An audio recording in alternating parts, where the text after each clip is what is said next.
Hello YouTube, this is Neon. The title of my talk today is going to be Robert Berdella. Robert Berdella was a gay white serial killer from Kansas City, Missouri, who between 1984 and 1987 killed at least 6 men, may have killed up to 20. I think he either was convicted / confessed to 6. He would torture these men. He kidnapped them, he drugged them, kidnapped them, bound them, and would torture them anywhere from days to up to 6 weeks. He's known as the Kansas City Butcher and also the Collector, which apparently was a movie that inspired him.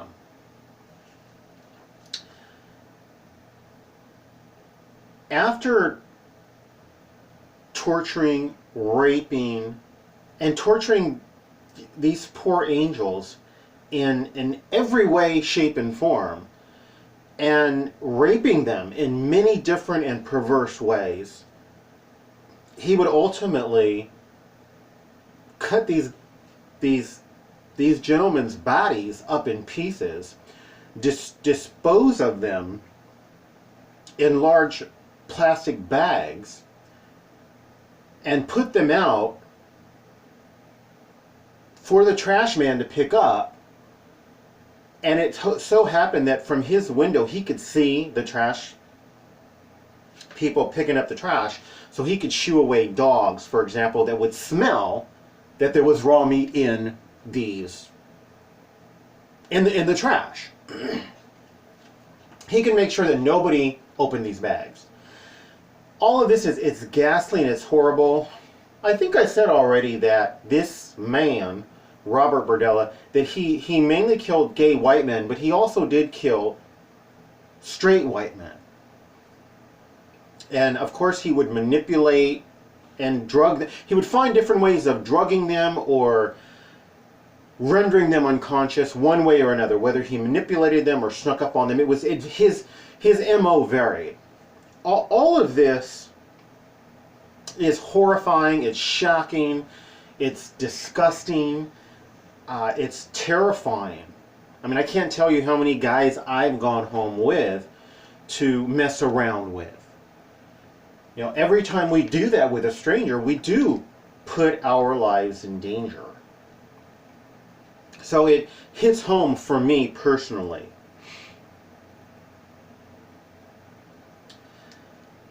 The thing that makes Robert Berdella so fascinating to me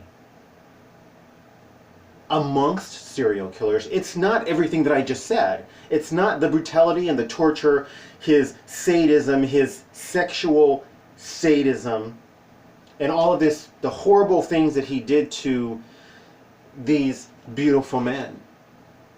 Many of these men were sex workers. None of that. You'll find a significant number of particularly male serial killers who have done this. So in that respect, it doesn't make him stand out. What makes him stand out for me, it's a look into the psyche of the human mind. It's a sociological, this is how I'm going to word it, a sociological, psychological look at how we all behave. And what I mean by that is, a lot of times when we're confronted with things, we want to play the victim. I know I do. I'm working on it. We want to be a martyr. We want to say, that person told me off because they were having a bad day, right? That's what being a martyr is. We're mistreated, but we didn't do anything wrong. And this man did the same thing. Even though he killed all of these beautiful, innocent men, one thing that was never established is that there was cannibalism. But many people in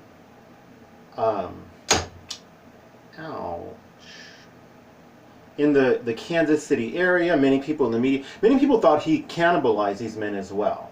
You know, if he cut their bodies up in pieces, he must have eaten some of their flesh as well. However, that was never proven. And I remember in the documentary that I saw about him, he made an issue of that. I was accused of being a cannibal, and I never cannibalized any of these men. You know, he wanted to focus on what we don't necessarily know was true. Maybe he didn't cannibalize these men. But with the horrible, evil things that he did to these men, does it even matter? Yet that's what he wanted to do, is play the victim. Play the martyr. He's being accused of something that he didn't do. Perverse. He didn't show any remorse, which is not uncommon, but amongst serial killers. But I remember in a documentary where he would refer to all of these beautiful men innocent men that he brutally murdered and horrifically murdered. He would refer to them as my victims, my victims, my victims. And the tone of the way that he said this, it was more like you could insert the word my playthings, you could insert the word my trophies, you could insert the word my errors, my little mistakes. I mean, the tone of the way he would refer to these beautiful men who he committed these inhuman acts on it wasn't cringeworthy, but it was so ambiguous and dubious, and in my opinion, insincere, in that I had the impression that he almost wanted to pretend like maybe he was acknowledging what he did, which he wasn't, that maybe he was sorry for what he did, which he wasn't. It was almost as if he used that word, my victims, as though he was admitting to something. And in fact, the last victim actually managed to escape. And that's what stopped this man's killings. The basis for people believing that he may have killed 20 is that he documented quite a few of these murders. Some of his torture was so bad that as he was taking notes and documenting all of this, he would stop some of the documentation of what he even did. But he took pictures, and in Polaroid pictures there were 20 men who appeared to be dead that he had taken pictures of. And these were, if I understood Wikipedia correctly, these included the men that he admitted to killing. But these other men, I don't know if they ever found out. But he probably killed more than 6 men. It turned out, particularly according to the documentary I saw about him, he was such a pain in the ass in prison to everyone. He was just a very unlikable, unsociable, unfriendly asshole. And it had been rumored that because this man, Robert Berdella, had heart problems, high blood pressure in his childhood, he was dependent on heart medication. It was said that the prison guards purposely didn't give him his heart medication because they were so fed up with his douchebag behavior that they just said, we won't give him his medication, let him have a heart attack. And that's what happened. He had a heart attack in prison and died. No loss, really. But my understanding was that when they investigated to see if the prison staff had purposely let him die, what the prison staff said was that he was such a douchebag, and he would threaten to commit suicide and to overdose, and they didn't really know what to do, so they just didn't give him his medication. Maybe they were afraid he would save it and overdose. I don't know, but that was never really established, and probably not too many people care.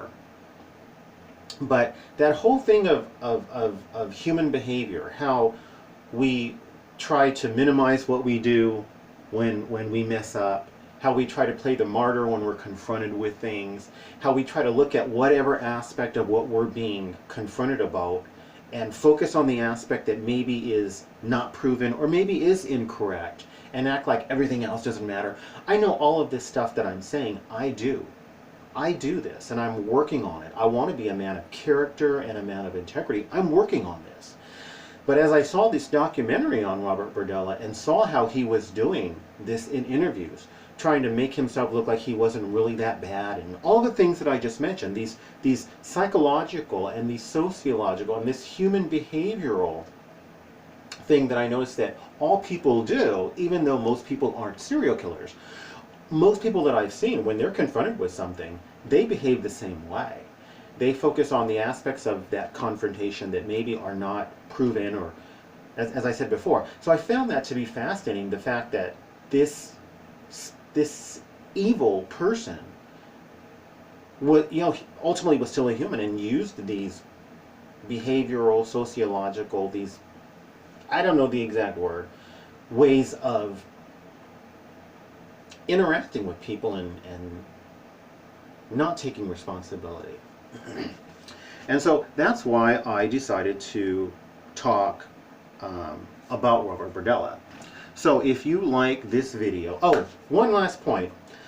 I know that Maury Travis was from Missouri as well. I covered him, I talked about him in my last, the title of my talk today video, and that's just coincidence. I didn't know that they were from Missouri. I actually thought that Maury Travis was from Florida, and when I Wikipedia'd him, I realized, oh, I confused him with another serial killer, since I've seen so many. Anyway, that was just this is just a little odd coincidence. If you like this video, please like, subscribe, share, watch a commercial, make a comment, recommend my videos to a friend. Thank you. Best wishes.